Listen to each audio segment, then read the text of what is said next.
So anyone who moves to a foreign country knows that some stuff is going to seem weird. They do stuff differently. They eat different things. They work differently. This is part of the life of adapting to cultures in a place different from your own. It doesn't matter if you're moving from New Zealand to China like I did. Stuff is going to seem weird. I moved, as I said, New Zealand to China back when I was a much younger man. I knew some stuff was going to be different. I knew the food was going to be, I don't want to say a problem, but I knew there was going to be something to get used to. And I figured it was going to be different from any job I had had. But what were some of the things I was not so much expecting or hadn't really heard about?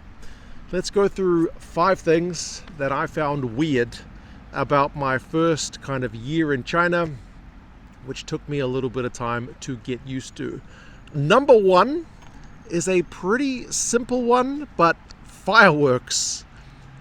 Like, I knew as a kid all the fireworks that were for sale here in New Zealand came from China, but I didn't realize just how big a deal fireworks were in that part of the world. Now, I should say, for context, China's a big place. Every place does fireworks a bit differently. In smaller towns, you're certainly going to get more access to fireworks than in bigger cities. And there are certain times of year when you're going to see more fireworks on display. Chinese New Year is going to be very loud. Generally, in big cities, I feel like they're not such a big deal. However, my first year, which is 20 years ago, was in small town Hubei, and they liked some fireworks. You could basically go to any convenience store, and they would probably have some kind of fireworks for sale. You could go to a Buddhist temple and they would have fireworks for sale. So fireworks were pretty readily available. I'm mostly talking about the ones, I don't know what you guys call them where you're from, but in New Zealand we often called them like double happies. Just like strings of firecrackers, I guess, are the ones that you would refer them to. They just basically explode and make noise. On my second day in Macheng, which is this small town in Hubei, I went to lunch with my boss, Mrs. Liu, and a bunch of the other teachers to kind of introduce me to the people I was going to be working with and to welcome me to the school. And right outside the entrance to the restaurant, just smoke and explosions. And I was like, what the flip is going on here? And she just kind of nonchalantly looked at me like, he's celebrating his lunch. What's the big deal? So, yes, fireworks, readily available and commonly used. From, as I said, trips to Buddhist temple where me and my mate Jason sent some off to celebrate, having lunch, Chinese New Year, weddings. Fireworks are a big deal. In New Zealand, it's basically just Guy Fawkes Day, and sometimes people save them for other occasions, but you can only really buy them at one very specific time of year, and you don't hear them that commonly. I went to Macheng just a couple of years ago, and I heard fireworks out in the countryside when I was... firecrackers maybe, back when I was visiting this tower out in the wilderness. And then another time, many years ago now, I just went back to Macheng for a visit. Sure enough, could just hear random firecrackers in the background. So yes, firecrackers, I didn't quite grasp how big a deal they were. If you visit Shanghai these days, I doubt you're going to hear firecrackers on an everyday basis, but small town China, especially 20 years ago, a very different place. The second thing, and I got told off for it a lot while I was in China, was the idea of Shangho. Shangho is like this concept which we do not have at all here in New Zealand, and I think it comes from traditional Chinese medicine, about like the balance of your body's heat and what foods add to that heat and what foods take away from that heat. There are certain foods which cause you to shanghuo, to like overheat basically. Things like pineapples, which I loved eating. I would get told off by my colleagues, like, you can't eat that many pineapples, Mark. You're gonna shanghuo, like you'll get ulcers on your mouth or all kinds of other things are gonna go wrong with you. You need to eat some watermelon to balance that out. The idea of foods having kind of an associated temperature with them was very foreign to me.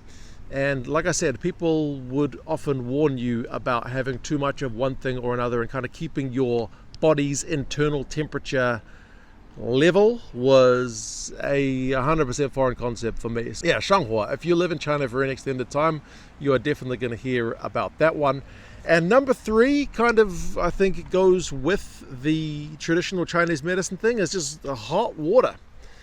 In New Zealand, we drink hot water in coffee or tea. We don't really drink hot water just on its own. But the Chinese colleagues of mine loved them some hot water, even when it was really hot, which I found bizarre. Like here in New Zealand, one of the most satisfying things you can do is get yourself a nice glass of icy cold water on a hot day, just to kind of relieve some of that heat. Makes you feel great.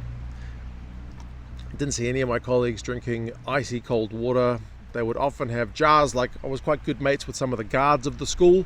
They would sit there at their little guard post and they would have their jars. It was often like glass jars that could be sealed with hot water in them. Sometimes they would have tea, but a lot of them just drank hot water. So for me, that was a very, very foreign thing. 4th one, and again, it kind of links to traditional Chinese medicine, because Mrs. Liu, my boss, she ran a pharmacy.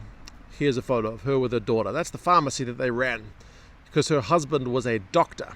So I didn't have many medical issues, but I do remember at least having one ear infection. And instead of going to a hospital, I just checked in with my boss, and they sent me home with eardrops. Here's a photo of it. Me, I need a haircut, but eardrops, which I would have expected for an ear infection, but also pills to take, and sachets, which kind of looks like a string of condoms. It's herbal sachets. So the eardrops, obviously, you put in your ears. I think the eardrops were Western medicine, probably some kind of antibiotic, but the pills and the herbal sachets, which you mixed up with some water and drank, that was traditional Chinese medicine. And the main thing that struck me about that was not just taking pills, although the herbal sachets was something a bit different, but just the sheer quantity you have to take of those pills.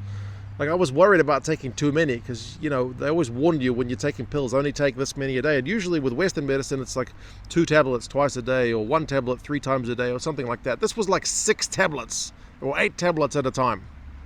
It was very seemingly excessive. But yeah, it was when you take traditional Chinese medicine, often it's in very large quantities. And the last one, number 5, I think I've mentioned this before, but people taking naps during the day. Here in New Zealand, we are not a napping culture. The weather doesn't really require us to take a siesta in the middle of the day. It's pretty mild, kind of temperature-wise. It's never that hot that you would want to hide away during the daytime. But in parts of China, certainly, lunchtime is genuinely quite unpleasant. And the schools that I worked at, if they were public schools like high schools, tended to have a very long lunch hour. In fact, it could be 2 or more hours, like 2 hours, 2.5 hours for lunch, in which time the kids could take a nap after they've had their lunch or go play. Many kids opted to take a nap. Obviously, their school day is quite long in China, certainly longer than here in New Zealand. But yeah, if I had that first afternoon class after lunch, I would walk into the classroom and dozens of the kids would just be asleep on their desks. I almost felt bad to wake them up. They were often pretty groggy, so it was a pretty horrible period to be teaching if you had that first afternoon class. They were certainly not full of energy.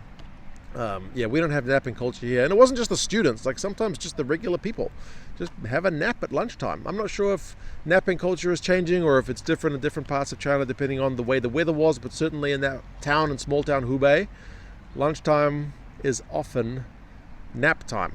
But that's 5 things, certainly not the only 5 things, but 5 things I found different about when I first moved to China that I wasn't really expecting, other than kind of food and work stuff. But yeah, if you guys have moved abroad, what's something you found strange when you moved? I suggest if you moved to New Zealand, you would probably be surprised with how many people go out without shoes on. Even in the middle of winter, you'll see people walking around barefoot. It is a cultural thing here in New Zealand.